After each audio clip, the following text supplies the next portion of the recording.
C'est donc une très mauvaise nouvelle pour les nombreux Maliens voulant rentrer chez eux. Air France annule ses vols vers Bamako.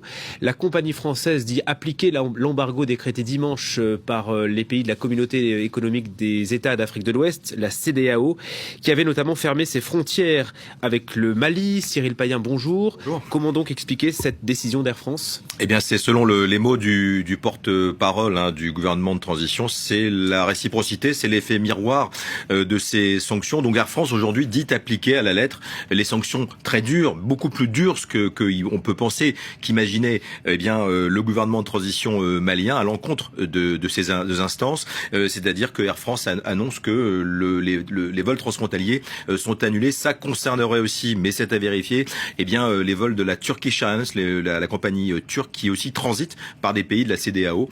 Donc on est dans une situation très compliquée, vous l'avez dit, déjà concrètement avec la fermeture des frontières pour des centaines, des milliers de Maliens qui se posent bien la question comment économiquement, si on bloque complètement ce pays avec les pays frontaliers, mais également à l'international, comment on va faire subsister une économie qui n'est pas florissante, c'est une litote.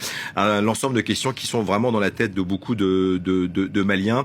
On attend une allocution du colonel Assimi Goïta dans les prochaines heures, selon un communiqué, encore une fois, à confirmer. On vit une période très très volatile aujourd'hui, très flottante, mais il y aurait une allocution en fin de journée.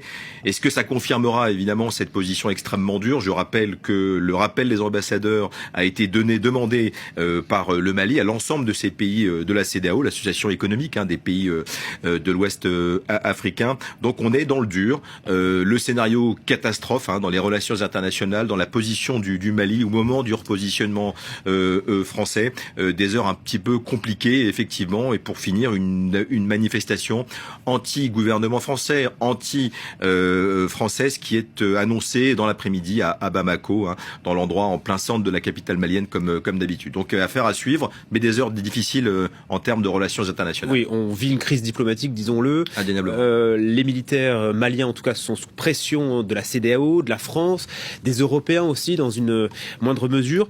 Mais ils comptent sur des soutiens quand même, ces militaires. Alors effectivement, si on voit bien le communiqué du gouvernement de transition malien qui a été donné ce matin en réaction à ces sanctions très dures, il faisait état d'une décision donc de CEDEAO, je la cite, instrumentalisée par des puissances extra-régionales aux desseins inavoués. Très clairement, on désigne la France, l'Europe par extension, et qui appelait le gouvernement malien donc à la solidarité et à l'accompagnement, je cite toujours, des pays et des institutions amies. Alors là, effectivement, si d'un côté c'est la France, de l'autre côté c'est très clairement